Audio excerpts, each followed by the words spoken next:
heavens, child. Out in the night air, instead of in your bed, you'll catch your death. Luca told me you're asleep. I sent her away. I wanted to be alone. The stars are so beautiful. What's the matter? Such news. There's been a battle, a great battle at Slivnitsa. A victory. And it was won by Sergius. Oh, Mother!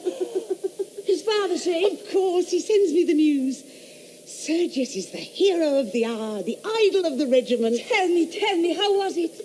Oh, Mother! Oh, you can't believe how splendid it was. A cavalry charge, think of that. He defied our Russian commanders, acted without orders, led a charge on his own responsibility, headed it himself, was the first man to sweep through their guns. Oh, Raina, can't you see it? Our gallant, splendid Bulgarians, their swords and eyes flashing, thundering down like an avalanche, and scattering the wretched Serbs and their dandified Austrian officers like chaff. And you kept Sergius waiting for a whole year before you'd be betrothed to him. Oh, if you have a drop of Bulgarian blood in your veins, you will worship him when he gets back. What will he care for my poor little worship? After the acclamations of a whole army of heroes. Oh. But no matter. I'm so happy, so proud. It proves that all our ideas were real after all. Our ideas real? What do you mean? Our ideas of what Sergius would do. Our patriotism. Our heroic ideals. I sometimes used to doubt whether they were anything but dreams. Oh, what faithless little creatures girls are. When I buckled on Sergius' sword, he looked so noble. It was treason to think of disillusion, or humiliation, or failure. And yet, promise me you won't tell him. Don't ask me for promises till I know what I'm promising. Well, it came into my head, just as he was holding me in his arms and looking into my eyes, that perhaps we only had our heroic ideas because we're so fond of reading Byron and Pushkin, and because we were so delighted with the opera that season at Bucharest. Real life is so seldom like that, indeed never. As far as I knew it then. Only think, Mother, I doubted him. I wondered whether his heroic qualities and his soldiership might not prove mere imagination in a real battle. I had an uneasy fear that he might cut a poor figure there beside all those clever officers from the Tsar's court. For shame on you, a poor figure. Why, the Serbs have Austrian officers who are just as clever as the Russians, but we've beaten them in every battle for all that. Yeah. I was only a prosaic little coward. Oh, to think that it was all true. That Sergius is just as splendid and as noble as he looks. That the world is really a glorious world for women who can see its glory and men who can act its romance. Oh, what happiness! What unspeakable fulfillment! Oh. Please, madam, the windows are to be closed and shutters made fast. They say there may be shooting in the streets. The Serbs are being pushed right back through the pass. They say they may run into the town. Our cavalry will be after them, and our people will be ready for them. You may be sure now that they're running away. I must see that everything is made safe downstairs. I wish our people weren't so cruel. What glory is there in killing wretched fugitives? Cruel? Do you think they would hesitate to kill you? Or worse? Just leave the shutters, Lucas, so that I can close them if I hear any noise. No, dear, you'll be sure to fall asleep and leave them open. Now make them fast, Luca. Yes, madam. Don't be anxious about me. The moment I hear a shot, I shall blow out the candles and roll myself up in bed, with my ears well covered. Quite the wisest thing you can do, my love. Good night. Good night. Oh, wish me joy. This is the happiest night of my life. If only there are no fugitives. Oh, now go to bed, dear. Don't think of them. If you would like the shutters open, just give them a push like this. One of them ought to be bolted at the bottom. The bolt's gone. Thanks, Luca. But we must do as we are told. Good night. Good night.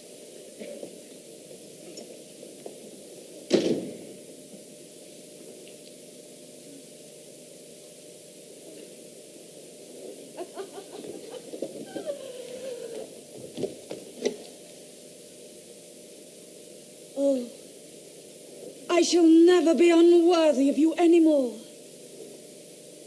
My soul's hero. Never. Never, never, never.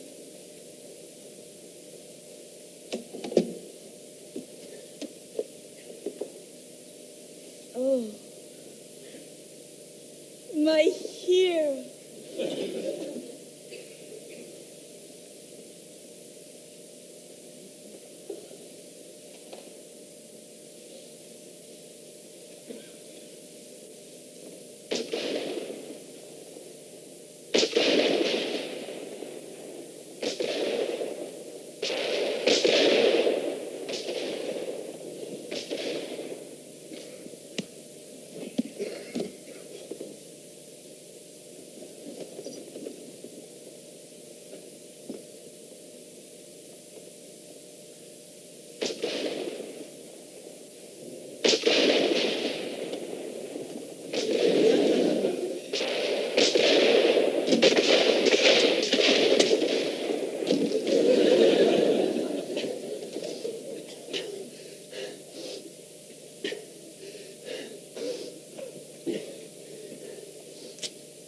Who's there?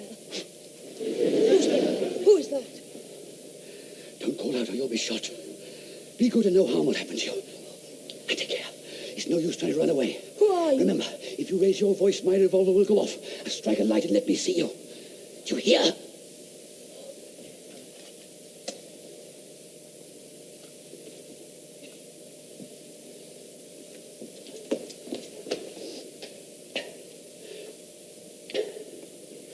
Excuse my disturbing you. But you recognize my uniform? Serb. If I'm caught, I shall be killed. Do you understand that? Yes. Well, I don't intend to be killed if I can help it. Do you understand that? I suppose not. Some soldiers I know are afraid to die. All of them, dear lady, all of them, believe me. It is our duty to live as long as we can. Now, if you raise an alarm... You will shoot me. How do you know that I am afraid to die? Oh. But suppose I don't shoot you. What will happen then? A lot of your cavalry will come bursting into this pretty room of yours and slaughter me here like a pig, for I'll fight like a demon. They shan't get me into the street to amuse themselves with. I know what they are. Are you prepared to receive that sort of company in your present undress? Hardly presentable, eh? Stop, where are you going? Only to get my cloak. A good idea. I'll keep the cloak, and you take care that nobody comes in and sees you without it. This is a better weapon than the revolver, eh? It is not the weapon of a gentleman. It's good enough for a man with only you to stand between him and death.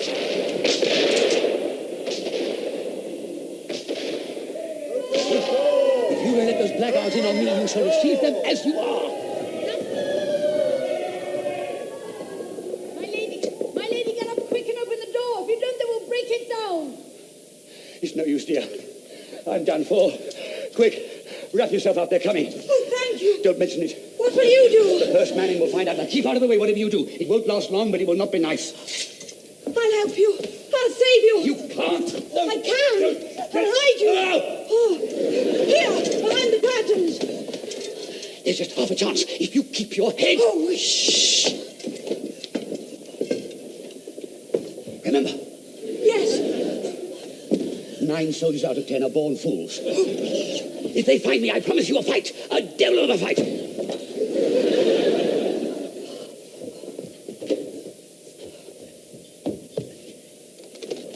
One of those beasts of Serbs has been seen climbing the water pipe to your balcony. Our men want to search for him, and they're so wild and drunk and furious. My lady says you were to dress at once and to... They shall not search here. Why have they been let in? Ada, darling, are you safe? Did you see anyone or hear anything? I heard the shooting. Surely the soldiers will not dare to come in here. I have found a Russian officer. Thank heavens he knows Sergius. You may come in, sir. My daughter will receive you. Good evening, gracious lady. I'm sorry to intrude, but there is a Serb hiding on the balcony. Will you and the gracious lady, your mother, please to withdraw while we search? Nonsense, sir. see there's no one on the balcony. Hey, fire! Cease firing there, you fools, do you hear? Cease firing, damn you!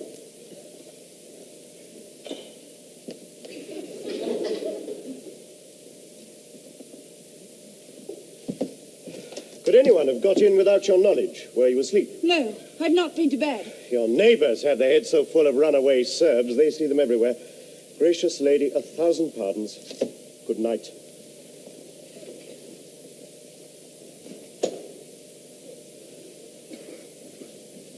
Don't leave my mother, Luca, till the soldiers go away.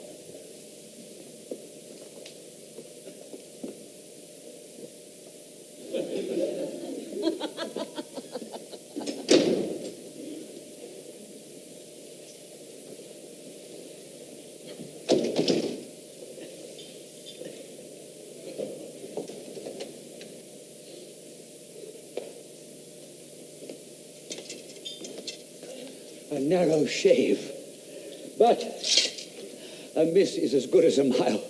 Gracious young lady, your servant to the death. I wish for your sake I had joined the Bulgarian army instead of the other one. I am not a native Serb. No, you're an Austrian who set the Serbs on to rob us of our national liberty and who officer their army for them. We hate them. Austrian? Not I. Don't hate me, dear young lady. I am a Swiss. Fighting merely as a professional soldier, I joined the Serbs because they came first on the road from Switzerland. Be generous, you've beaten us hollow. Have I not been generous? Noble, heroic. But I'm not saved yet. This particular rush will soon pass through, but the pursuit will go on all night by fits and starts. I must take my chance to get off in a quiet interval. You don't mind my waiting just a minute or two, do you? Oh, not at all. Won't you sit down? Thanks.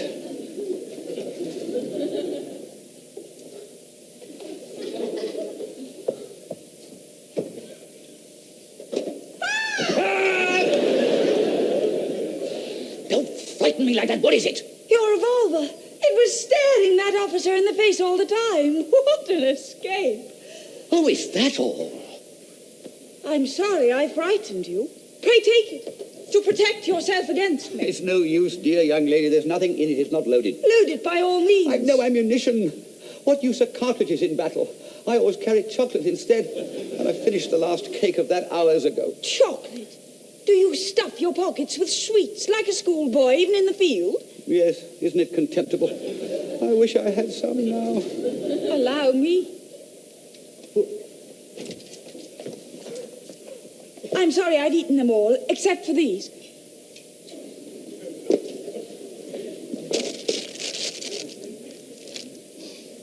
You're an angel. Creams.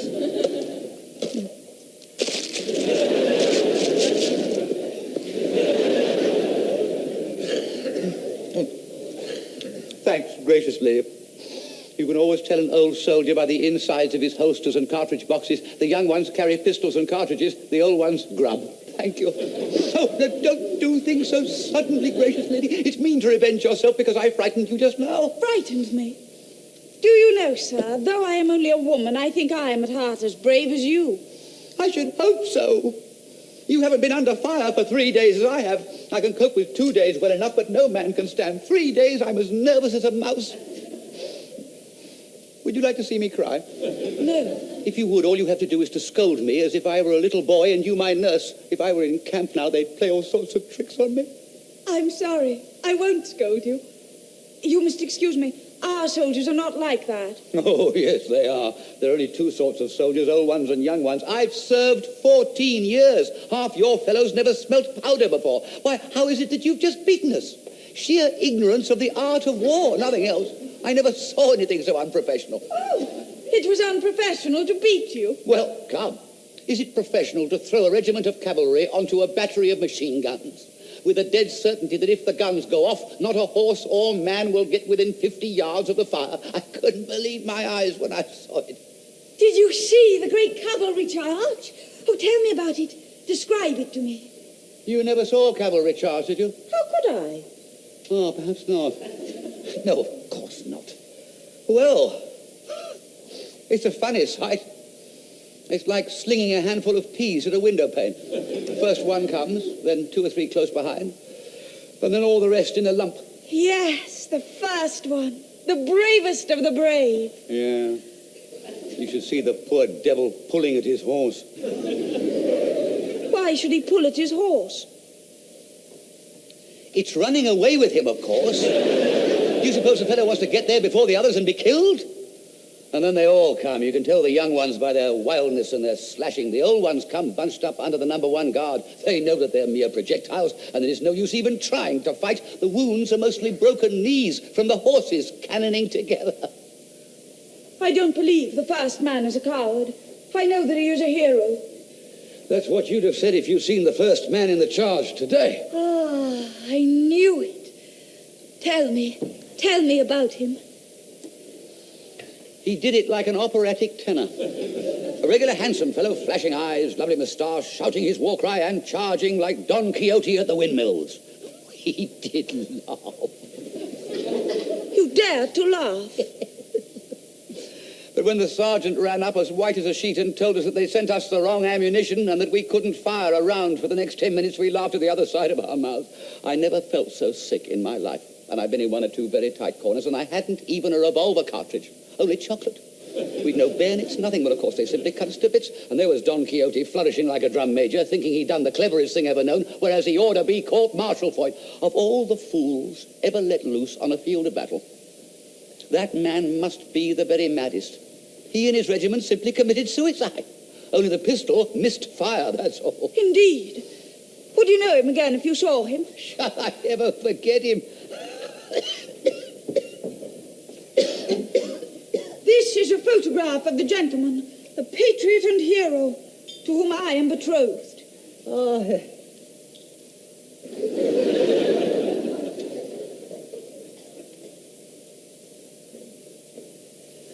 I'm really very sorry. Was it fair to lead me on? Yes, that's Don Quixote, not a doubt of it. Why do you laugh? I didn't laugh, I assure you. At least I didn't mean to, but when I think of him charging those windmills and imagining he was doing the finest thing... Give me back the portrait, sir. Yes, of course. Certainly, I'm really very sorry.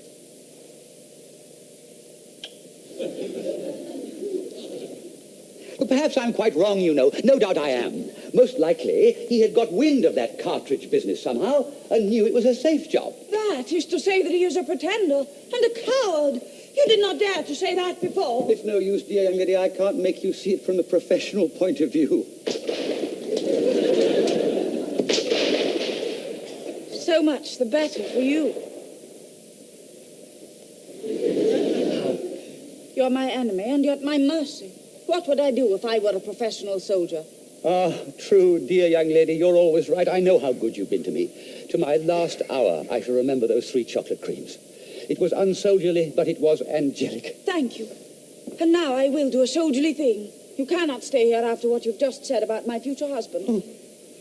But I will go out onto the balcony and see whether it is safe for you to climb down into the street. Down that water pipe. Stop. Wait. No, I can't. I daren't. The very thought of it makes me giddy. I came up it fast enough with death behind me, but to face it now in cold blood, I can't do it. No. I'm beaten. Give the alarm. Come, don't be disheartened. Oh, you are a very poor soldier. A chocolate cream soldier. Oh, come, cheer up. It takes less courage to climb down than it does to face capture. Remember that? No. Capture only means death, and death is sleep. Oh, sleep, sleep, sleep. Undisturbed sleep, you see. Climbing down that pipe means doing something, exerting myself, thinking. Death 10 times over first. Are you as sleepy as that? I haven't had 2 hours undisturbed sleep since I joined. I haven't closed my eyes in 48 hours. What am I to do? What? Oh, yes, of course. You're right. I must do something.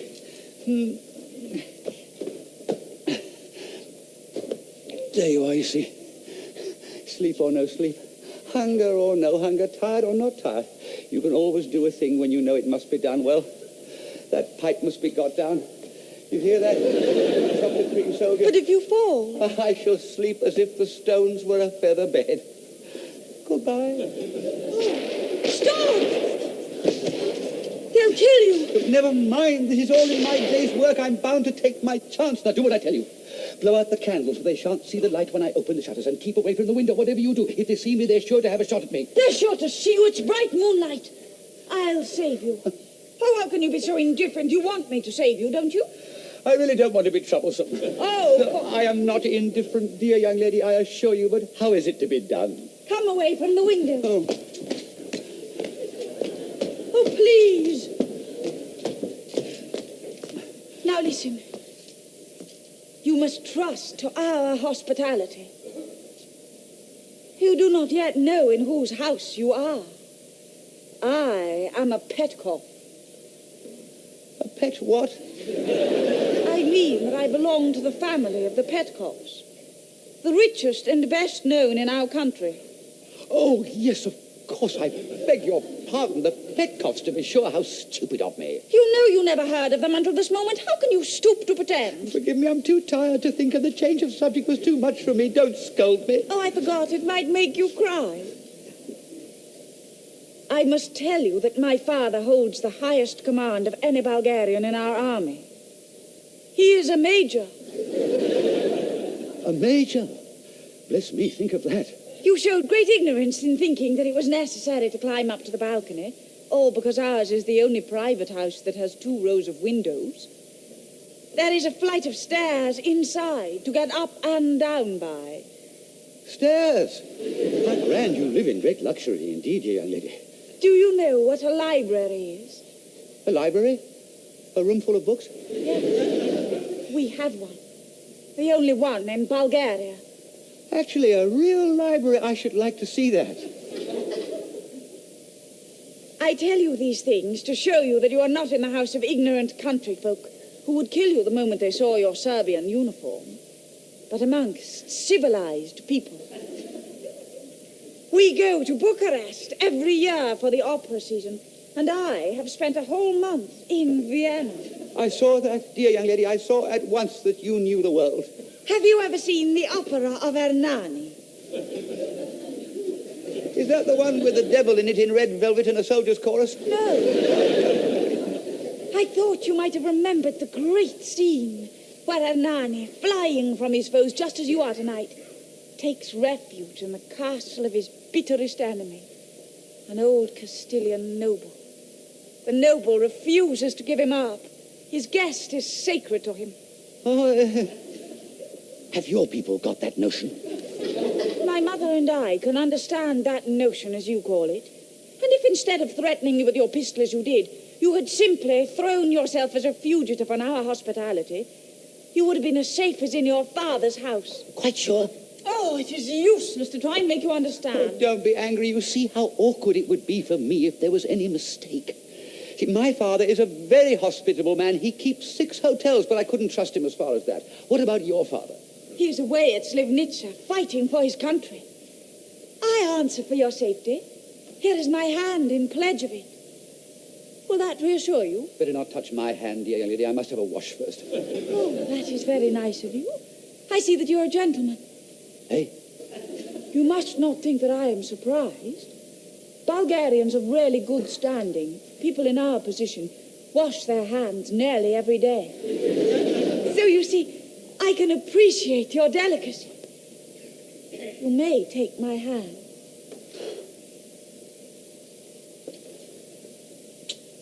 Thanks, gracious lady. I feel safe at last. And now, would you mind breaking the news to your mother? I'd better not stay here secretly longer than is necessary. If you will be so good as to keep perfectly still whilst I'm away. Certainly.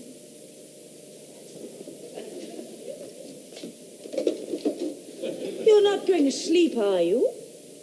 Do you hear? Wake up, you're falling asleep. Falling asleep? No, not the least in the world. I was only thinking. I'm all right. I'm wide awake. Will you please stand up whilst I'm away?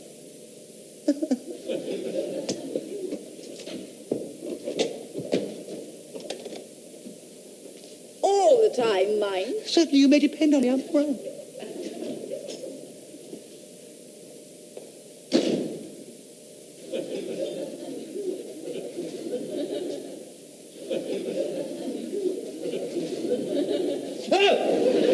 Where am I? Oh, God. I must keep awake.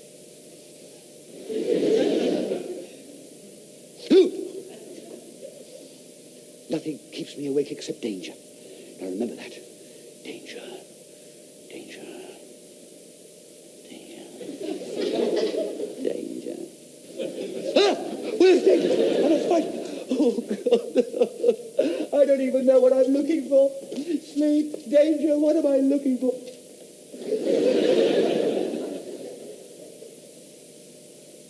Oh. Yes. Now I know. All right now. I'm to go to bed, but not to sleep because of danger. And not to lie down either. Only sit down.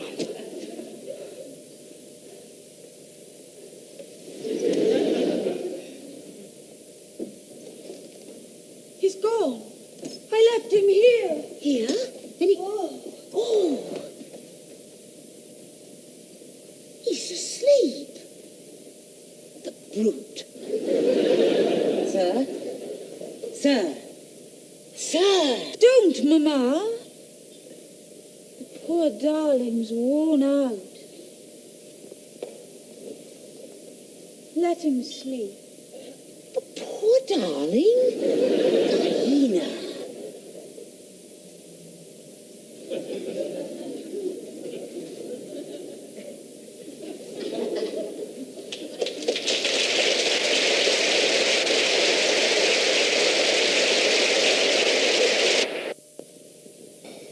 Be warned in time, Luca. Mend your manners. I know the mistress. She's so grand that she never dreams that any servant could dare be disrespectful to her.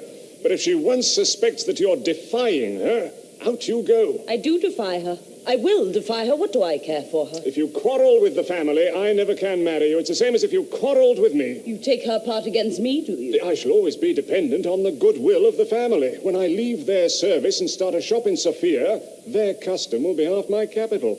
Their bad word would ruin me. You have no spirit. I should like to catch them saying a word against me. I should have expected more sense from you, Luca. But you're young. You're young. Yes, and you like me all the better for it, don't you? But I know some family secrets they wouldn't care to have told, young as I am. Let them quarrel with me if they dare. Do you know what they'd do if they heard you talk like that? What could they do? Discharge you for untruthfulness. Now, who'll believe any stories you told after that? Who'll give you another situation? Who in this house would ever be seen speaking to you ever again? How long would your father be left on his little farm? Child, you don't know the power such high people have over the like of you and me when we try to rise out of our poverty against them. Look at me. 10 years in their service. Do you think I know no secrets? I know things about the mistress she wouldn't have the master know for 1,000 livres. I know things about him she wouldn't let him hear the last of for 6 months if I blabbed them to her. I know things about Raina, break off a match with Sergius. How do you know? I never told you. So that's your little secret, is it? I thought it might be something like that. Well, you take my advice and be respectful and make the mistress feel that no matter what you know or don't know, she can depend on you to hold your tongue and serve the family faithfully. That's what they like, and that's how you make most out of them. You have the soul of a servant, Nicola. Yes, that's the secret of success in service.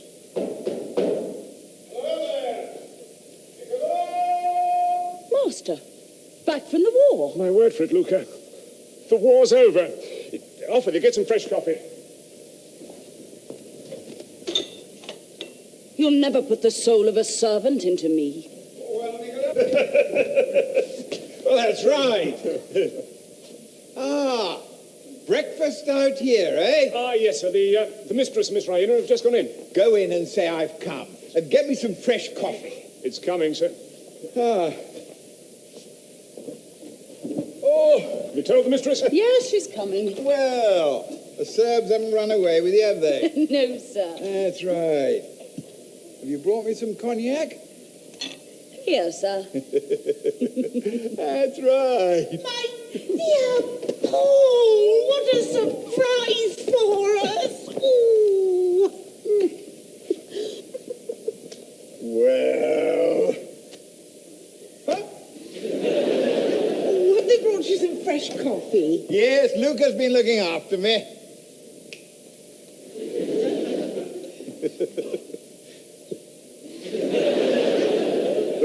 over.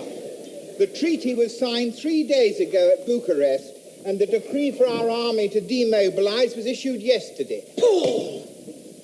Have you let the Austrians force you to make peace? My dear, they didn't consult me. What could I do? But of course we saw to it that the treaty was an honourable one. It declares peace, but not friendly relations. Remember that. They wanted to put that in, but I insisted on it being struck out. What more could I do? You could have annexed Serbia and made Prince Alexander the Emperor of the Balkans.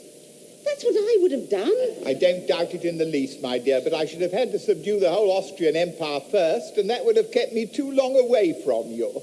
I missed you greatly. Oh. And how have you been, my dear? Oh, my usual sore throats, that's all. That comes from washing your neck every day. I've often told you so. Nonsense, Paul. I don't believe in going too far with these modern customs. All this washing can't be good for the health. Not natural. There was an Englishman at Philippopolis who used to wet himself all over with cold water every morning when he got up. Disgusting. It all comes from the English. Their climate makes them so dirty they have to be perpetually washing themselves. Look at my father. He never had a bath in his life. Lived to be 98. Healthiest man in Bulgaria. I don't mind a good wash once a week to keep up my position, but once a day is carrying the thing to a ridiculous extreme. You are a barbarian at heart still, Paul. I hope you behaved yourself in front of all those Russian officers. I did my best. I took care to let them know that we have a library. But you didn't tell them that we have an electric bell in it. I had one put up. What's an electric bell? You touch a button. Something tinkles in the kitchen. And Nicola comes up. Why not shout for him? Civilized people don't shout for their servants, Paul. I've learnt that while you were away. Well, I'll tell you something I've learned, too. Civilized people don't hang out their washing to dry where visitors can see it. You better have all that put somewhere else. Nonsense, Paul.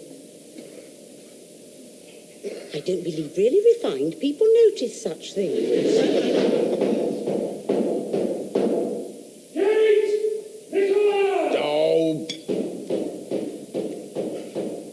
There's Sergius. Hello, Nicola! Don't shout, Paul. It really isn't nice. Bosh. Nicola! Yes, sir. Are you deaf? Hear Major Saranov knocking? Bring him round this way. Yes, Major. You must talk to him, my dear, until Raina takes him off our hands. He bores my life out about our not promoting him. Over my head, if you please. Well, he really ought to be promoted when he marries Raina. Besides, the country should insist on having at least one native general. Yes, so he could throw away whole brigades instead of regiments. It's no use, my dear. He hasn't the slightest chance of promotion until we're quite sure the peace will be a lasting one. Major Sergius Saranov.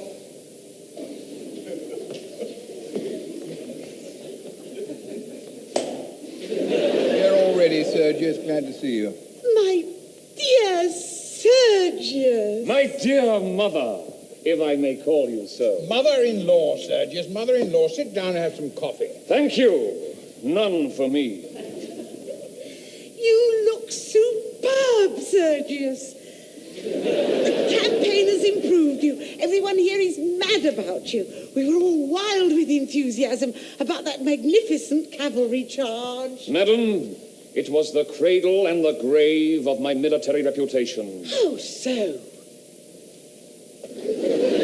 I won the battle the wrong way, whilst our worthy Russian generals were losing it the right way. In short, I upset their plans and wounded their self-esteem. 2 Cossack colonels had their regiments routed on the most correct principles of scientific warfare. 2 major generals got killed, strictly according to military etiquette.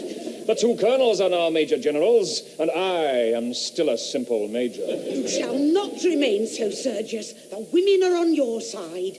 They will see that justice is done you. It is too late. I've only waited for the peace to send in my resignation. Your resignation? You must withdraw it. I never withdraw. Now, who could have supposed you were going to do such a thing? Everyone that knew me. But enough of myself and my affairs. How is Raina? And where is Raina? Raina is here.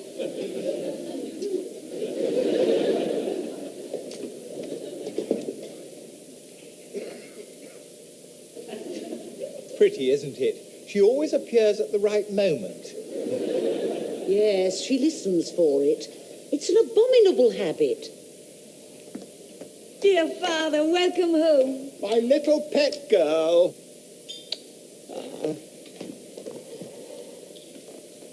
So you're no longer a soldier, Sergius? I am no longer a soldier. Soldiering, my dear madam, is the coward's art of attacking mercilessly when you are strong and keeping out of harm's way when you are weak. That is the whole secret of successful fighting. Get your enemy at a disadvantage and never on any account fight him on equal terms. Well, he wouldn't let us make a fair stand-up fight of it. However, I suppose soldiering has to be a trade, like any other trade. Precisely, but I have no ambition to shine as a tradesman. So I've taken the advice of that bagman of a captain who settled the exchange of prisoners with us at Pirot and given it up.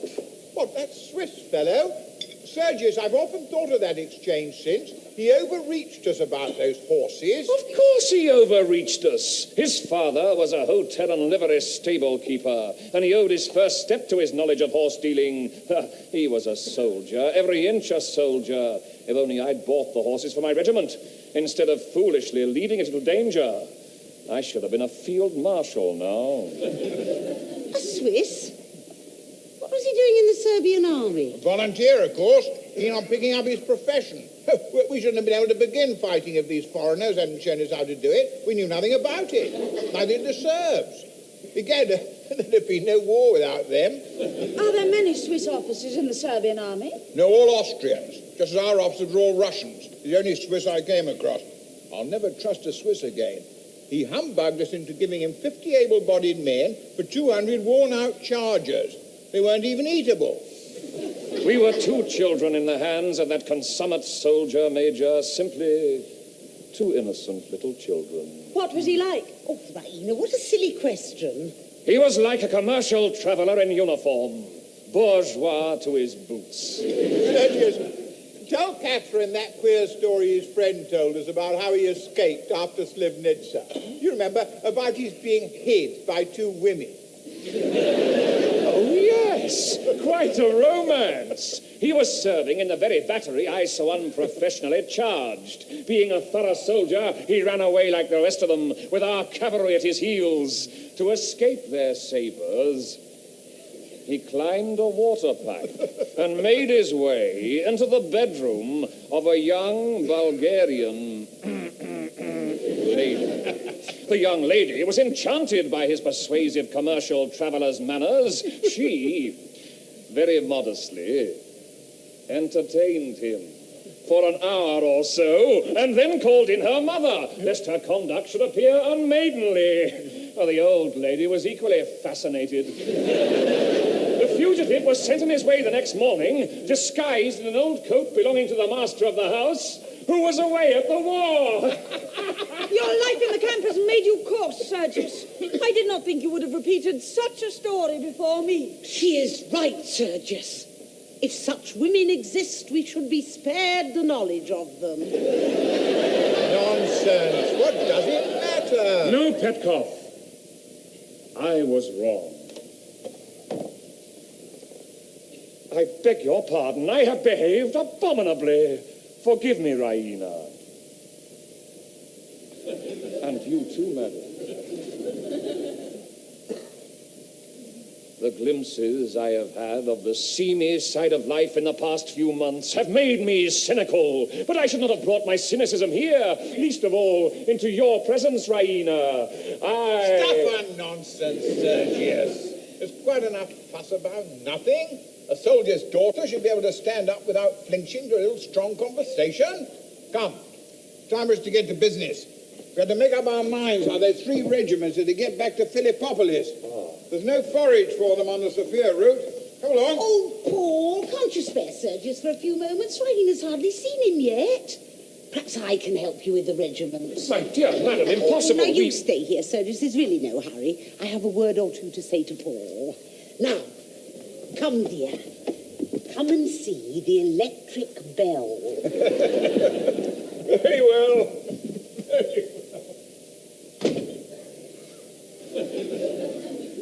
Am I forgiven? My hero. My king. My queen. How I have envied you, Sergius. You have been out in the world, on the field of battle, able to prove yourself there, worthy of any woman in the world, whilst I have had to sit at home, inactive, dreaming, useless, doing nothing that would give me the right to call myself worthy of any man. Dearest, all my deeds have been yours. You inspired me. I've gone through the war like a knight in a tournament with his lady looking down at him. And you have never been out of my thoughts for a moment. Sergius, I think we two have found the higher love. When I think of you, I feel that I could never do a base deed or think an ignoble thought. My lady and my saint. My lord and my... Let me be the worshipper, dear. You little know how unworthy even the best man is of a girl's pure passion. I trust you. I love you. You will never disappoint me, Sergius. I cannot pretend to talk indifferently before her. My heart is too full. I will go and get my hat, and then we can go out until lunchtime. Wouldn't you like that? Be quick. If you are away 5 minutes, it will seem 5 hours.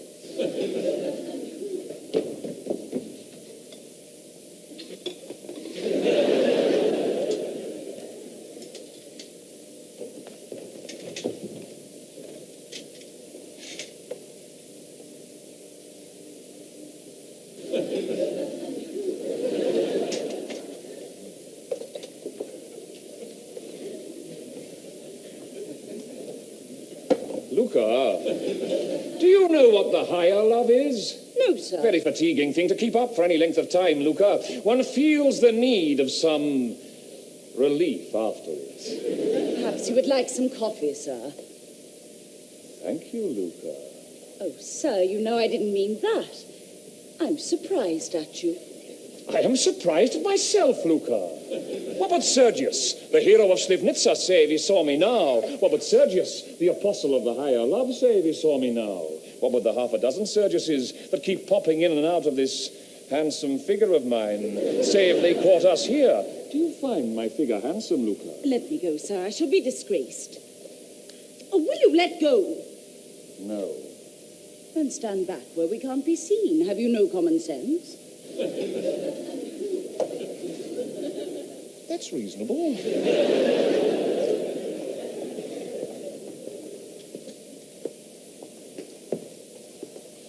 I may have been seen from the windows. Miss Rayner is sure to be spying about after you. Take care, Luca. I may be worthless enough to betray the higher love, but do not you insult it. Not for the world, sir, I'm sure.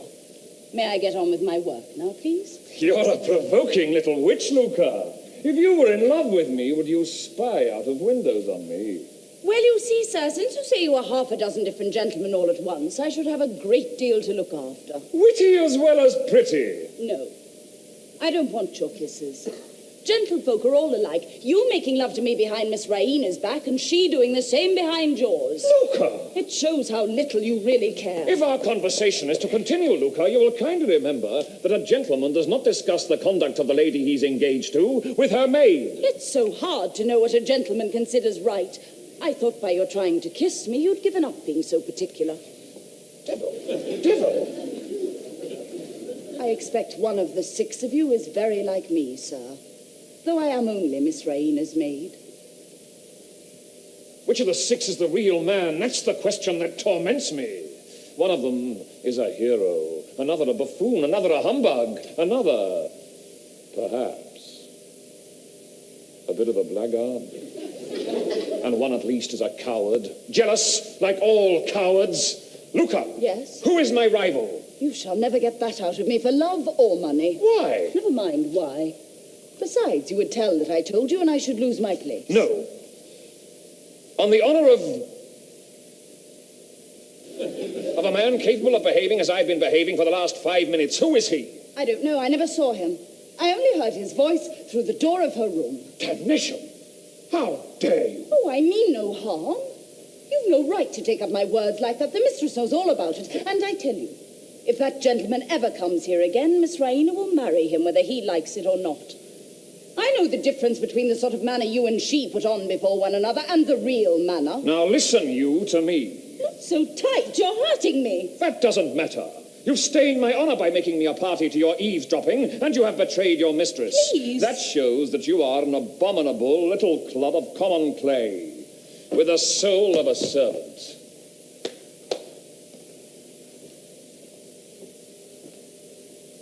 You know how to hurt with your tongue as well as with your hands. But I don't care.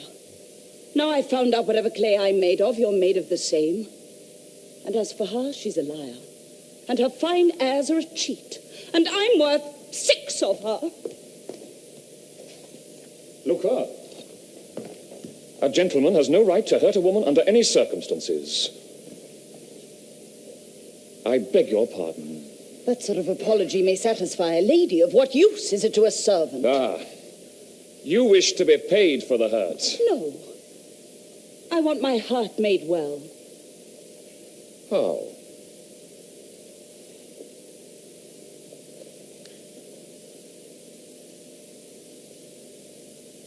Never.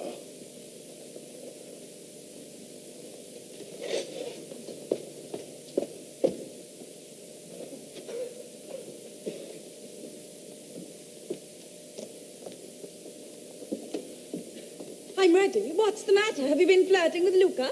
No, no. How can you think such a thing? Forgive me, dear. It was only a jest. I'm so happy today. Oh, I'm sorry to disturb you, children, but Paul is distracted over those 3 regiments. He's no idea how to send them to Philippopolis, and he objects to every suggestion of mine. You'll have to go to him, Sergius. He's in the library. We're just going out for a walk. I shall not be long. Wait for me just 5 minutes. I shall go round and wait in full view of the library windows. Be sure you draw Father's attention to me. If you are 1 moment longer than 5 minutes, I shall come in and fetch you, regiments or no regiments. Very well.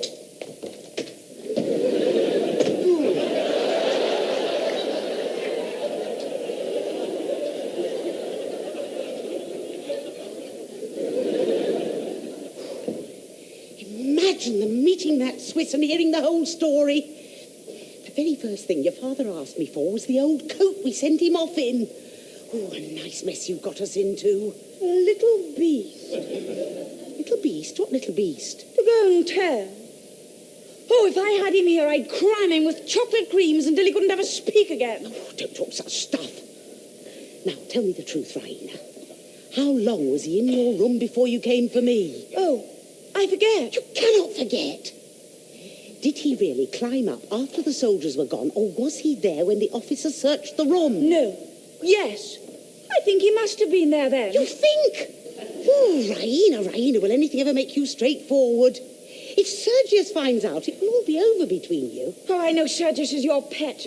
I sometimes wish you could marry him instead of me. You would just shoot him. You would pet him and spoil him and mother him to perfection. Well, upon my word. I always have a longing to do or say something dreadful to him, to shock his propriety, to scandalize the 5 senses out of him.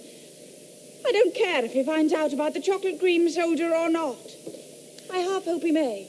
And what should I be able to say to your father, pray? Oh, poor father, as if he could help himself. Ooh, if you were only 10 years younger. Well? There's a gentleman just called, madam, a Serbian officer. A Serb, and oh, I forgot we're at peace now. I suppose we shall have them calling every day to pay their compliments. Well, if he's an officer, why don't you tell the master he's in the library with Major Serrano? Look, why do you come to me? But he asks for you, madam, and I don't think he knows who you are. He said the lady of the house. He gave me this little ticket for you. Captain Blunchley. That's a German name. Swiss, madam, I think. Swiss? What's he like? He has a big carpet bag, madam. Oh, heavens, he's come to return the coat. Send him away. Say we're not at home. Tell him to leave his address and I'll write to him.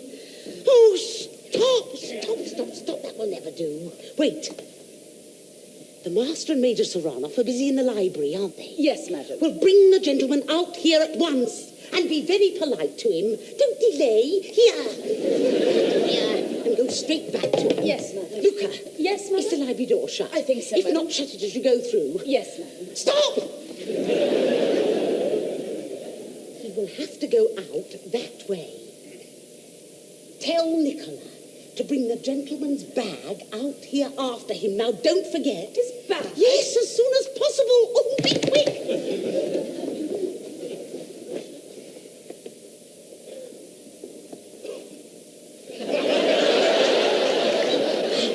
How can a man be such a fool? Such a moment to select. Captain Blunchley. Captain Blunchley, I am very pleased to see you, but you must leave this house at once. My husband has just returned with my future son-in-law, and they know nothing. If they did, the consequences would be terrible. Now, you are a foreigner. You do not understand our national animosities as we do. We still hate the Serbs. The effect of the peace on my husband has been to make him feel like a lion balked of his prey. If he were to discover our secret, he would never forgive me, and my daughter's life would hardly be safe. Will you, as the chivalrous gentleman and officer that you are, leave this house before he finds you here? At once, gracious lady, I only came to thank you and to return the coat you lent me. If you will allow me to take it out of my bag and leave it with your servant as I pass out, I need detain you no further. Oh, you mustn't dream of going out that way. This is the shortest way out. Oh, many thanks. So glad to have been of service to you. Goodbye. But my bag... It shall be sent after you. Will leave your address. True. Allow me.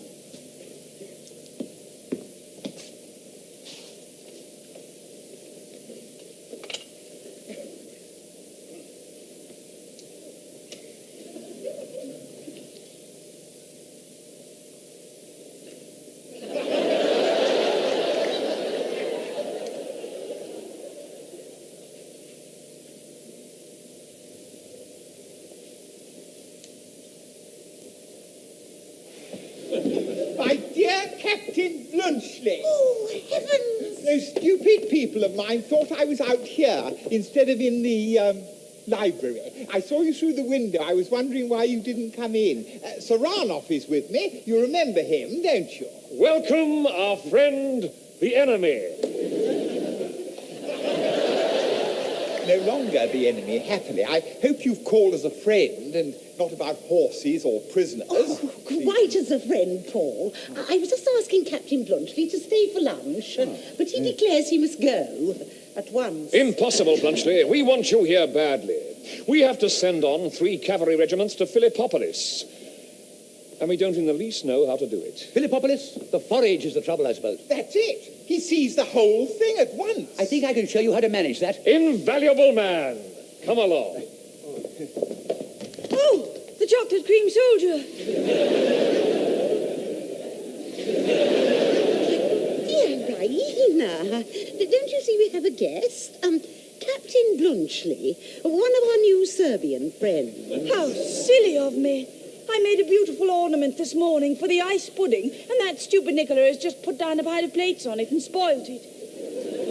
I hope you didn't think that you were the chocolate cream soldier, Captain Blunchley. I assure you I did. Your explanation was a relief. And since when, pray, have you taken to cooking? Oh, since you're away, it is her latest fancy. And has Nicola taken to drinking? He used to be careful enough. First he shows Captain Blunchley out here when he knew quite well I was in the library. Then he goes downstairs and breaks Rainer's chocolate soldier. Oh. He Are you mad, Nicola? Sir? What have you brought that for? My lady's orders, Major. Look. My orders? Why on earth should I order to bring Captain Blunchley's luggage out here? What are you thinking of, Nicola? Beg your pardon, Captain, I'm sure. My fault, madam. I hope you'll overlook it. You'd better go and slam that bag, too, down on Miss Rainer's ice pudding. Ice pudding? Oh, be gone! You chicken-fingered donkey! Scoundrel! He's got out of hand when I was away. I'll teach him fellow. The set. I make another ice I'll clear out the whole establishment. We'll never... Come, Blunchley. Let's have no more nonsense about going away. You know very well you're not going back to Switzerland yet. Until you do go back, you'll stay with us. Do, Captain Blunchley. Now, Catherine, it's of you he's afraid. Press him and he'll stay. Well, of course, I shall only be too delighted if Captain Blunchley really wishes to stay. He knows my wishes. I am at Madame's orders. That settles it, then. Of course. You see you must stay. Well, if I must, I must.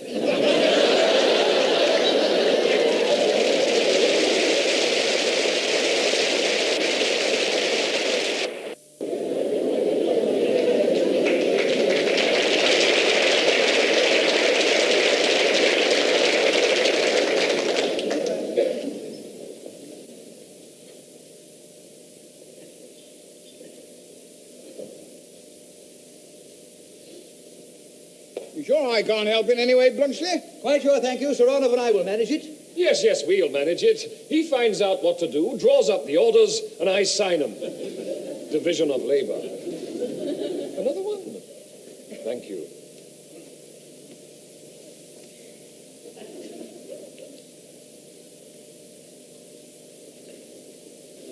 This hand is more accustomed to the sword than the pen.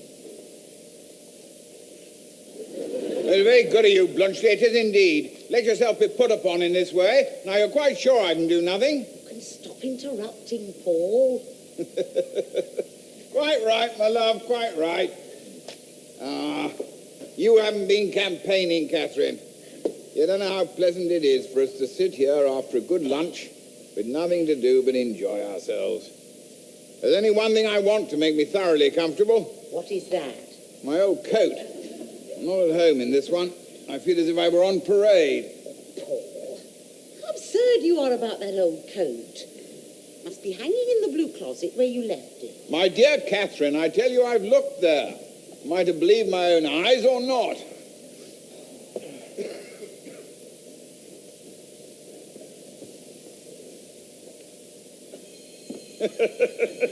What are you showing off that bell for? My dear, if you think the obstinacy of your sex can make a coat out of 2 old dressing gowns of Raina's, your waterproof and my mackintosh, you're mistaken. That's exactly what the blue closet contains at present. Nicola, go to the blue closet and bring your master's old coat here. The, braided one he wears in the house. Yes, madam. Catherine, Yes, Paul?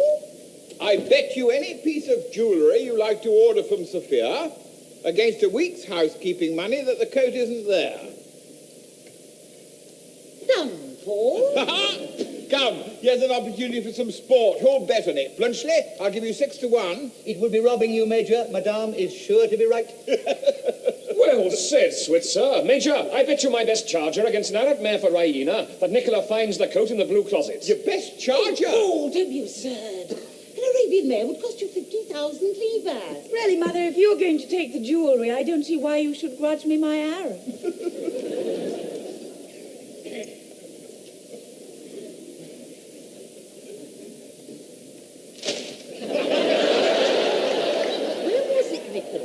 Hanging in the blue closet, madam. Well, I'm damned. Paul, I could have sworn it wasn't there. Age is beginning to tell on me. I'm getting hallucinations. Here, help me to change. Excuse me, Blunchley.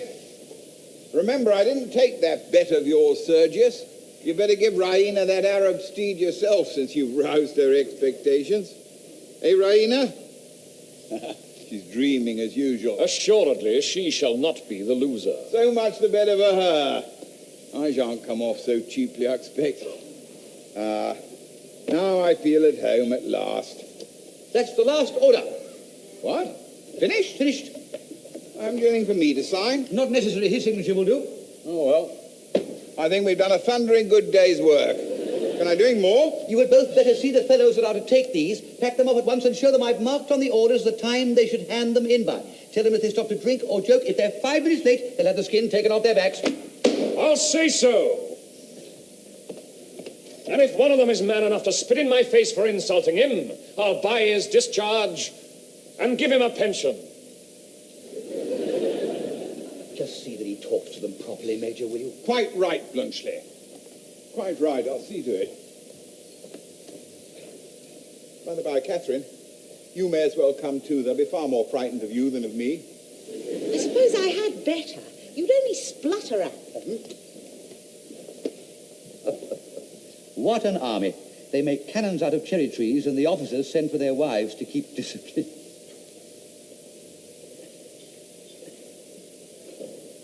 You look look ever so much nicer than when we last met. What have you done to yourself? Washed, brushed, good night's sleep and breakfast, that's all. Did you get back safely that morning? Quite, thanks. Were they angry with you for running away from Sergius's charge? No, they were glad, because they'd all just run away themselves. It must have made a lovely story for them. All that about me and my room. Oh, capital story, but I only told it to one of them, a particular friend. On whose discretion you could absolutely rely. Absolutely. He told it all to my father and Sergius the day you exchanged prisoners. No, you don't mean that, do you? I do indeed. But they don't know that it was in this house that you took refuge. If Sergius knew, he would challenge you and kill you in a duel. Bless me, then don't tell him. Please be serious, Captain Blunchley. Can you not realize what it means to me to deceive him? I want to be quite perfect with Sergius. No meanness, no smallness, no deceit. My relation to him is the one really beautiful and noble part of my life. I hope you can understand that. You mean you wouldn't like him to find out that the story about the ice pudding was you know... Don't talk of it in that flippant way. I lied, I know it, but I did it to save your life. He would have killed you. That was the second time I ever uttered a falsehood. Do you remember the first? I? No. Was I present? Yes, and I told the officer who was searching for you that you were not present. True, I should have remembered it. Ah, it is natural that you should forget it first. It cost you nothing. It cost me a lie. A lie. My dear young lady, don't let this worry you. Now, remember, I'm a soldier. Now, what are the two things that happen to a soldier so often that he comes to think nothing of them? One is hearing people tell lies. The other is getting his life saved in all sorts of ways by all sorts of people. And so he becomes a creature incapable of faith and of gratitude. You like gratitude? I don't. If pity is akin to love, gratitude is akin to the other thing. Gratitude? If you are incapable of gratitude, you're incapable of any noble sentiment. Even animals are grateful. Oh, I see now exactly what you think of me. You were not surprised to hear me lie. To you, it was something I did every day, every hour. That is how men think of women. There's reason in everything. You said you told only 2 lies in your whole life, dear young lady. Isn't that rather a short allowance? I'm quite a straightforward fellow myself, but it wouldn't last me a whole morning. Do you know, sir, that you are insulting me? I can't help it. When you strike that noble attitude and speak in that thrilling voice, I admire you, but I find it quite impossible to believe a single word you say. Captain Blunchley. Yes? Do you know what you said just now? Do you mean what you said just now? I do.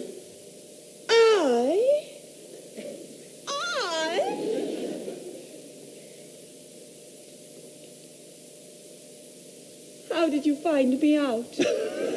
Instinct, dear young lady, instinct and experience of the world. Do you know you are the first man I ever met who did not take me seriously?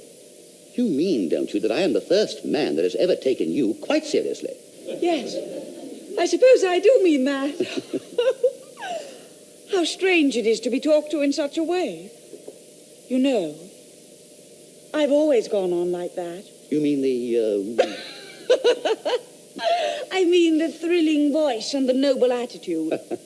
I did it when I was a tiny child before my nurse. She believed in it. I do it before my parents. They believe in it. I do it before Sergius. He believes in it. Yes, he's a little in that line himself, isn't he? Oh, do you think so? Well, you know him better than I do. I wonder, is he, if I thought that? Ah, well, what does it matter? Now that you've found me out, I suppose you despise me. No. My dear young lady, no, 1,000 times. It's part of your youth, part of your charm. I'm like all the others. The nurse, your parents, Sergius. I'm your infatuated admirer. Really? Really and truly. But what did you think of me for giving you my portrait? Your portrait? You never gave me your portrait. Do you mean to say you never got it? No. When did you send it to me? I did not send it to you. It was in the pocket of that coat. Oh. Well, I never found it. It must be there still. There still? For my father to find the first time he puts his hand in his pocket. Oh, how could he be so stupid? Well, it doesn't matter. I suppose it's only a photograph. How can he tell who it was intended for? Tell him he put it there himself. Yes, that is so clever, isn't it? Oh, what shall I do? Ah, I see. You wrote something on it. That was rash. Oh, to have done such a thing for you, who can no more except to laugh at me. Oh, are you sure nobody touched it? Well, I can't be quite sure. You see, I couldn't carry it about with me all the time. One can't take much luggage on active service. What did you do with it? But when I got through to Pirot, I had to put it in safekeeping somewhere. I thought about the railway cloakroom, but that's the surest place to get looted in modern warfare, so I pawned it. Pawned it? I know it doesn't sound nice, but it was much the safest plan. I redeemed it the day before yesterday. Heaven only knows whether the pawnbroker cleared out the pockets or not. You have a low, shopkeeping mind. You think of things that would never come into a gentleman's head. That is the Swiss national character, dear lady. I wish I'd never met you.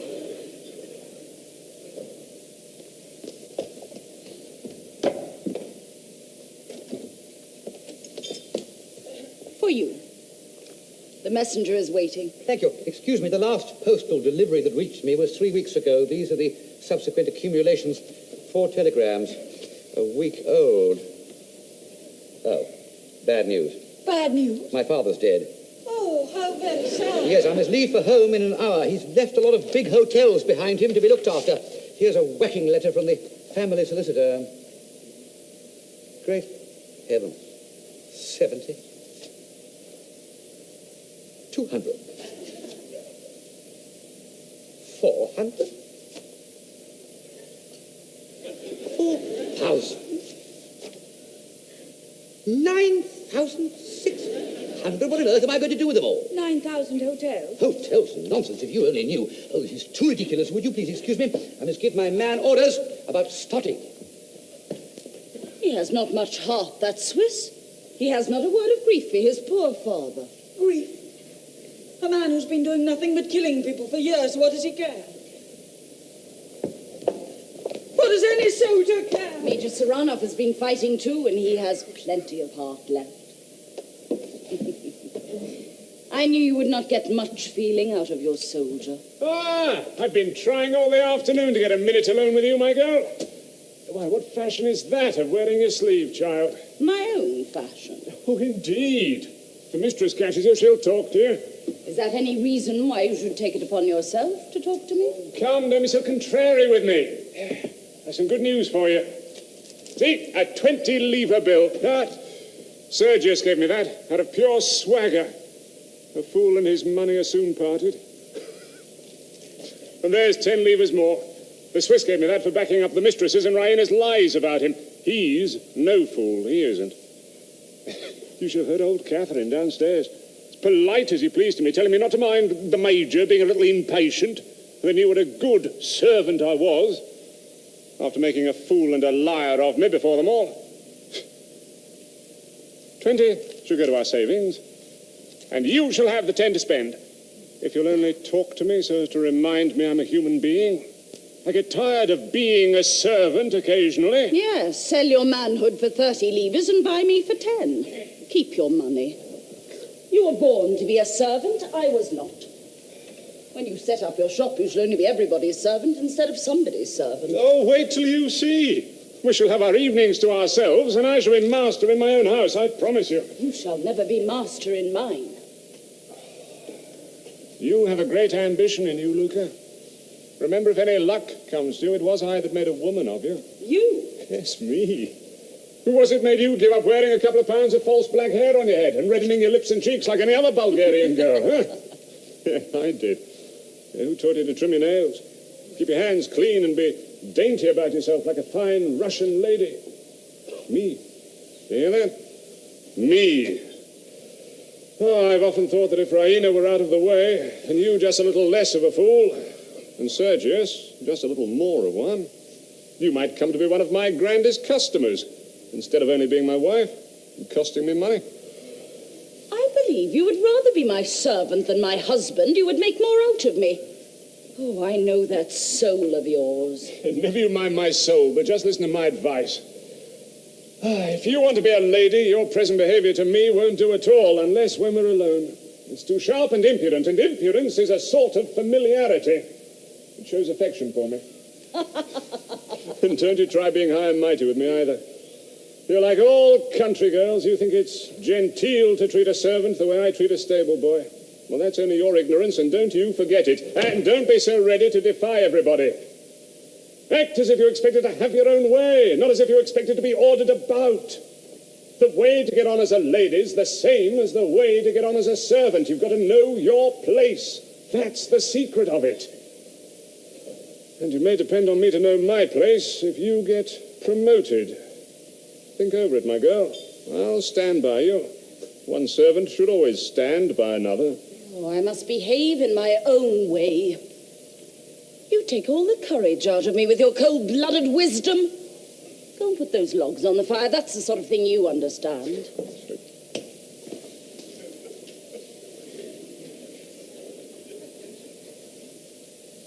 I'm not in the way of your work, I hope. Oh, no, sir. Thank you kindly. I was only speaking to this foolish girl about her habit of running up here to the library whenever she gets a chance to look at the books. That's the worst of her education, sir. It gives her habits above her station. Make that table tidy, Luca, for the Major.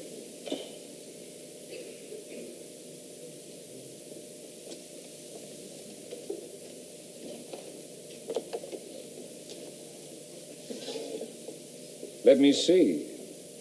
Is there a mark there? Does it hurt?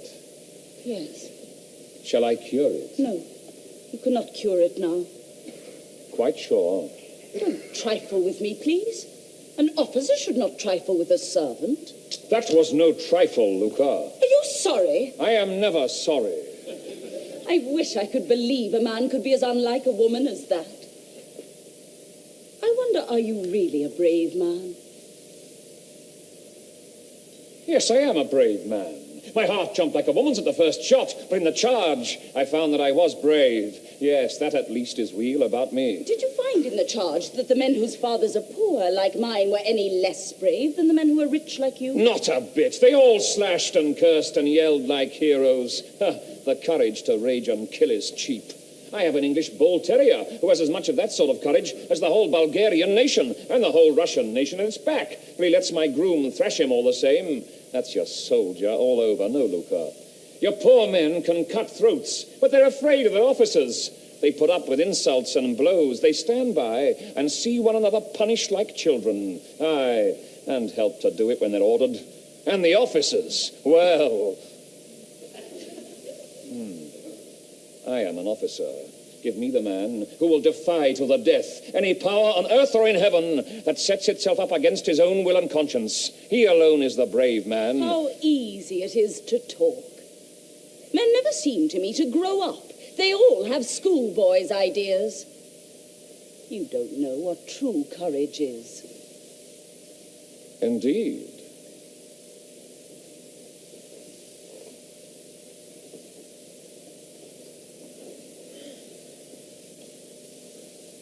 I'm willing to be instructed. Look at me. How much am I allowed my own will? I have to get your room ready for you to sweep and dust, to fetch and carry. How could that degrade me if it did not degrade you to have it done for you? But if I were Empress of Russia, above everyone in the world, then, though according to you I could show no courage at all, you should see. You should see. And what would you do, most noble Empress? I would marry the man I loved, which no other queen in Europe has the courage to do. If I loved you, though you would be as far beneath me as I am beneath you, I would dare to be the equal of my inferior. Would you dare as much if you loved me? No. If you felt the beginnings of love for me, you would not let it grow. You would not dare. You would marry a rich man's daughter because you would be afraid of what other people would say to you. You lie. It is not so, by all the stars. If I loved you and I were the Tsar himself, I would set you on the throne by my side. You know that I love another woman, a woman as high above you as heaven is above earth, and you are jealous of her. I have no reason to be. She will never marry you now. The man I told you of has come back. She will marry the Swiss. The Swiss? A man worth 10 of you. Then you can come to me. And I will refuse you. You're not good enough for me.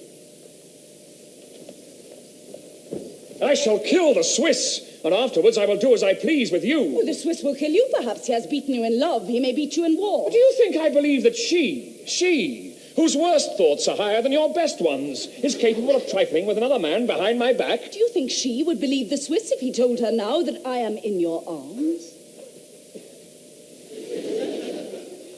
Damnation! Oh, damnation! Mockery, mockery everywhere. Everything I think is mocked by everything I do. Coward, liar, fool!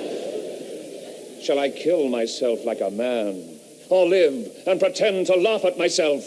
Luca, remember you belong to me. What does that mean? An insult? It means that you love me and that I have had you here in my arms and will perhaps have you there again. Whether that is an insult, I neither know nor care. Take it as you please. But I shall not be a coward and a trifler. If I choose to love you, I dare to marry you, in spite of all Bulgaria. If these hands ever touch you again, they shall touch my affianced bride. We shall see whether you dare keep your word. And take care, I will not wait long. Yes, we shall see. And you shall wait. My pleasure.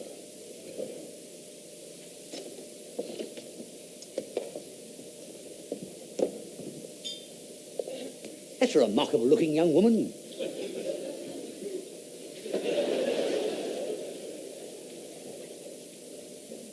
Captain Blunchley. Hey? You have deceived me. You are my rival. I brook no rivals. At 6 o'clock, I shall be in the drilling ground on the Casora Road, alone, on horseback, with my saber. Do you understand? Oh, thank you. That's a cavalryman's proposal. I'm in the artillery, and I have the choice of weapons. If I go, I shall take a machine gun. And there shall be no mistake about the cartridges this time. Take care, sir. It is not our custom in Bulgaria to allow invitations of that kind to be trifled with. Oh, don't talk to me about Bulgaria. You don't know what fighting is. But have it your own way. Bring your saber along. I'll meet you. Bravo, Switzerland! Shall I lend you my best horse? No, damn your horse. Thank you all the same, my dear fellow. I shall fight you on foot. Horseback's too dangerous. I don't want to kill you if I can help it. I've heard what Captain Blunchley said, Sergius. You are going to fight. Why? What about? I don't know. He hasn't told me. Better not interfere, dear young lady. No harm will be done. I've often acted as sword instructor. He won't be able to touch me, and I'll not hurt him. It will save explanations. In the morning, I shall be off home, and you'll never see me or hear of me again. You and he will then be able to make it up and live happily ever after. I never said I wanted to see you again. Ha!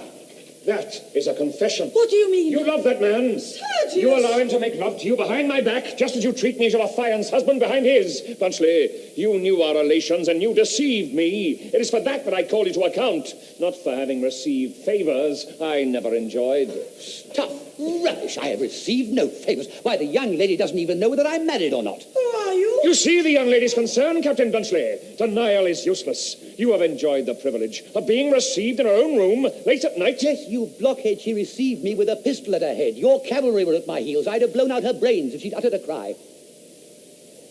Blunchley. Raina, is this true? Oh, how dare you! How dare you! Apologize, man, apologize. I never apologize. This is the doing of that friend of yours, Captain Blunchley. It is he who is spreading this horrible story about me. No, he's dead, burnt alive. Burnt alive? Shot in the hip in a wood yard, couldn't drag himself out. Your fellow Shell set the timber on fire and burnt him with half a dozen other poor devils in the same predicament. How horrible. And how ridiculous. Oh, war! The dream of patriots and heroes. A fraud, Blunchley. A hollow sham. Like love. Like love? You say that before me. Come, Sir Honor, that matter is A explained. hollow sham, I say. Would you have come back here if nothing had passed between you except the muzzle of your pistol? Raina was mistaken about your friend who was burnt. He was not my informant. Who then? Ah, Luca. My maid. My servant. You were with her this morning, all that time after... Oh, what sort of God is this that I have been worshipping? Do you know, I looked out of the window as I went upstairs to catch another sight of my hero. I saw something I did not understand then. I know now that you were making love to her. You saw that. Only too well.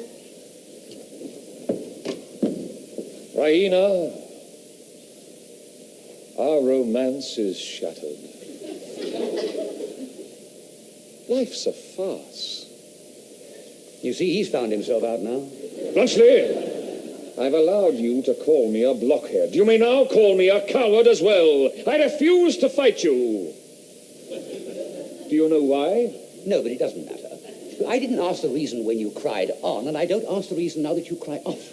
I'm a professional soldier. I fight when I have to, and I'm very glad to get out of it when I haven't to. You're only an amateur. You think fighting's an amusement. You shall hear the reason all the same.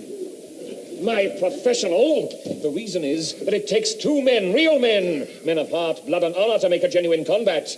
I could no more fight with you than I could make love to an ugly woman. You've no magnetism. You're not a man. You're a machine. Quite true.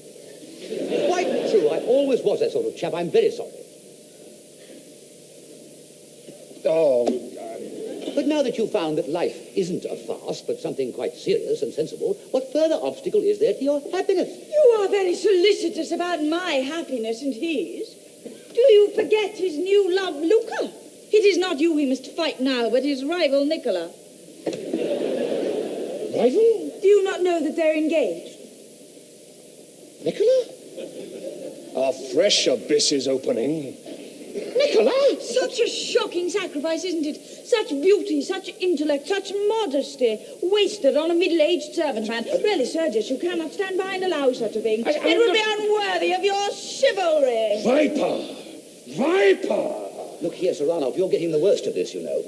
Do you realize what he has done, Captain Bluntschli? He has set this girl as a spy on us, and our reward is that he makes love to her. False! Monstrous! Monstrous! Do you deny that she told you about Captain Bluntschli being in my room? No, but... Do you deny that you were making love to her when she told you? No, but I tell you that I had... It is quite unnecessary to tell us anything more.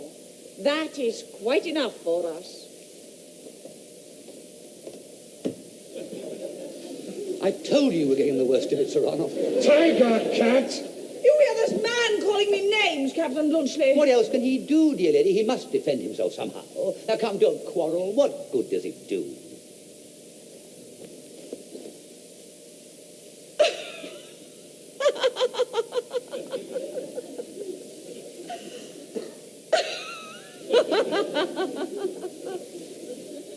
Engaged to Nicola. Ah, well, Bluntschli, you're right to take this huge imposture of a world coolly. I dare say you think us a couple of grown-up babies, don't you? He does. Swiss civilization, nurse-tending Bulgarian barbarism, eh? Not at all. I assure you, I'm only very glad to get you both quieted. Now, there. Let's be pleasant and talk it over in a friendly way. Where is this other young lady? Listening at the door, probably. I shall prove that at least is a calumny.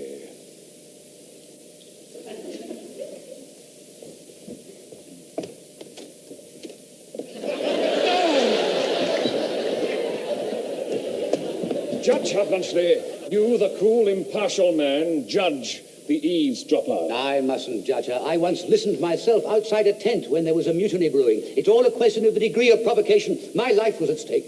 My love was at stake. I'm not ashamed. Your love, your curiosity, you mean? My love. Stronger than anything you can feel, even for your chocolate cream soldier. And what does that mean? It means... Oh, I remember the ice pudding. A paltry taunt girl. Excuse my shirt sleeves, gentlemen. Raina, somebody's been wearing that coat of mine, I'll swear it. Somebody with a differently shaped back. It's all burst open at the sleeve. Your mother's mending it. I wish she'd... Make haste, I should catch cold. Is anything the matter? No. Oh, no. Nothing. That's all right.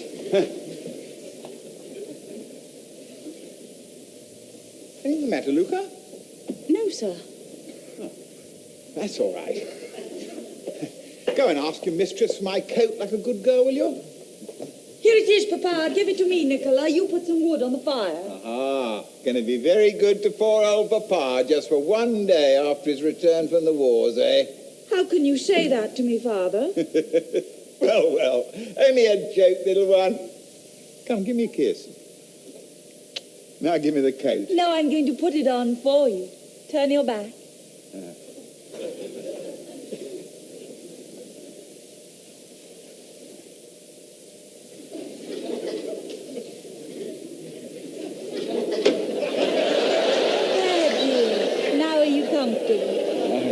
Quite, little love. Thanks. By the by, I found something funny. What's the meaning of this?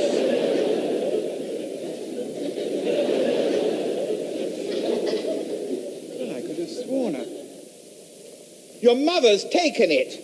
Taken what? Your photograph with the inscription, Raina to her chocolate cream soldier, a souvenir. Now, you know, there's something more in this than meets the eye, and I'm going to find it out. Nicola! Sir?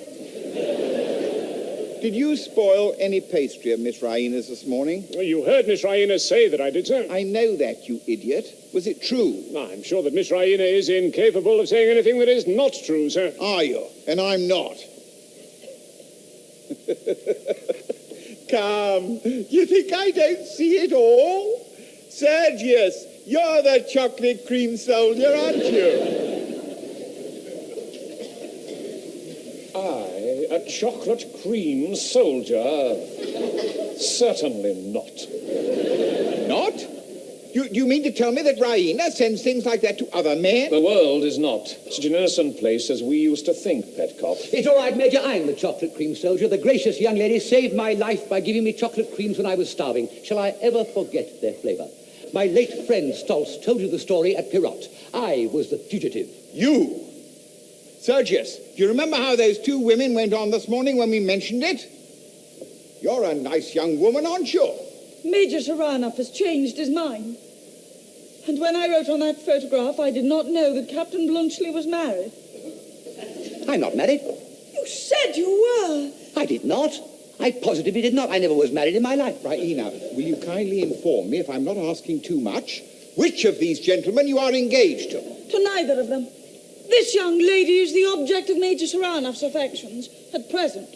Luca? Are you mad, Sergius? Why, this girl's engaged to Nicola. I beg your pardon, sir. There is a mistake. Luca is not engaged to me. Not engaged to you, scoundrel? Why, you had 25 livres from me on the day of your betrothal, and she had that gilt bracelet from Miss Raina. We gave it out, sir, but it was only to give Luca protection. She had a soul above her station, and I've been no more than her confidential servant. Now, I intend, as you know, sir, to set up a shop later on in Sofia, and I look forward to her custom and recommendation should she marry into the nobility.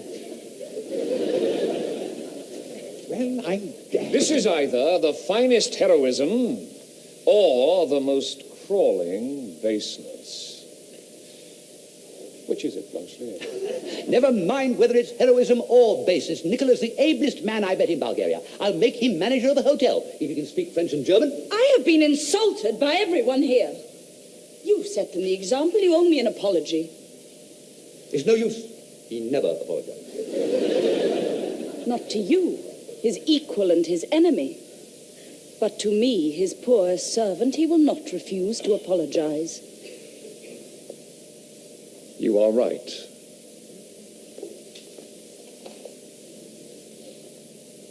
Forgive me. I forgive you. That touch makes me your affianced wife. Ah. I forgot that. You can withdraw if you like. Withdraw? Never. You belong to me. What does this mean? Well, my dear, it appears that Sergius is going to marry Luca instead of Raina. Now, don't blame me. I've nothing to do with it. Marry Luca? Sergius, you are bound by your word to us. Nothing binds me. Saranov, your hand. Congratulations. These heroics of yours have their practical side, after all. Gracious young lady, the best wishes of a good Republican. Luca, you have been telling stories. I have done Raina no harm. Raina? Well, I have a right to call her Raina. She calls me Luca. I told Major Saranov she would never marry him if the Swiss gentleman came back. Hello. I thought you were fonder of him than of Sergius. You know best whether I was right. What nonsense! My dear Major, my dear Madame, the gracious young lady simply saved my life, nothing else. She never cared 2 straws for me. Why, bless my heart and soul, look at the young lady and look at me. She, rich, young, beautiful, with her imagination full of fairy princes and noble natures and cavalry charges and goodness knows what. And I, a commonplace Swiss soldier who hardly knows what a decent life is after 15 years of barracks and battles, a vagabond, a man who has spoiled all his chances in life through an incurably romantic disposition. A man... Excuse me, Blunchley. What did you say had spoiled all your chances in life? An incurably romantic disposition. I ran away from home twice when I was a boy. I went into the army instead of into my father's business. I climbed the balcony of this house when a man of sense would have dived into the nearest cellar. I came sneaking back here to have another look at the young lady, but any other man of my age would have sent the coat back. My coat? Yes, that's the coat. I mean, would have sent it back and gone quietly home. Do you really suppose I'm the sort of fellow a young girl falls in love with? Why, look at our ages. I'm 38. I don't suppose the young lady is much over 17. All that adventure, which was life or death to me, was only a schoolgirl's game to her. Chocolate creams and hide and seek. Why, here's the proof. Now, I ask you, would a woman who took the affair seriously have sent me this and written on it, Raina, to her chocolate cream soldier, a souvenir? That's what I was looking for. Well, how the deuce did it get there? I trust I have set everything to rights. Gracious young lady. I quite agree with your account of yourself. You are a romantic idiot. Next time, I hope you know the difference between a schoolgirl of 17 and a woman of 23.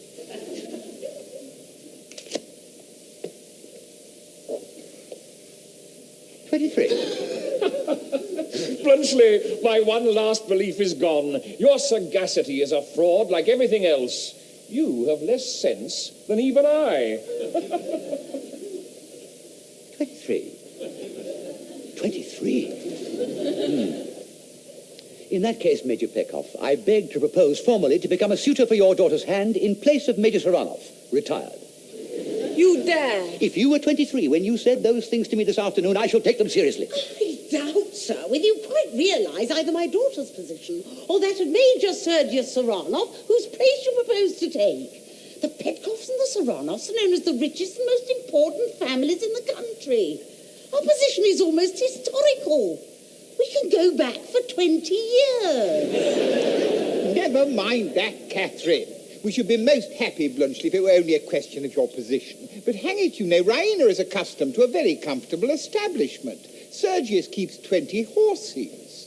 Why should we need 20 horses? We're not going to keep a circus. My daughter, sir, is accustomed to a first-rate stable. Hush, Mother, you're making me ridiculous. Oh, well, if it comes to a question of an establishment, here goes.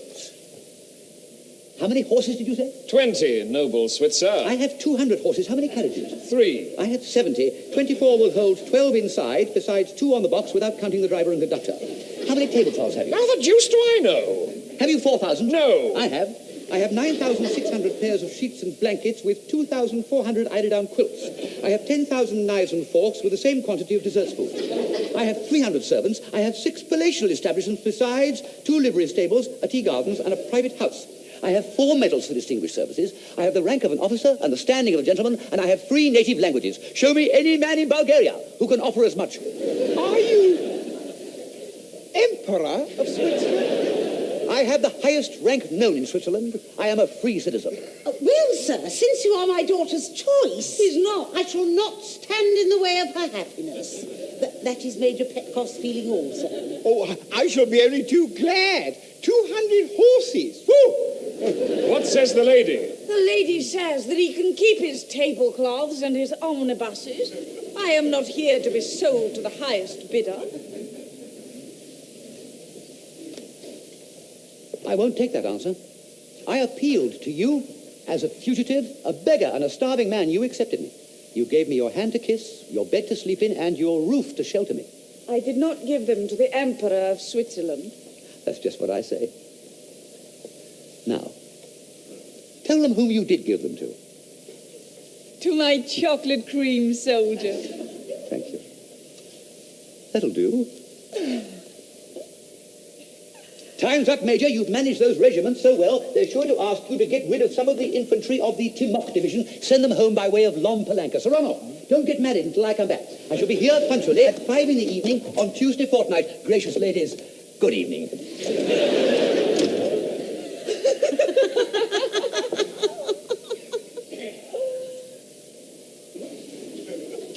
What a man.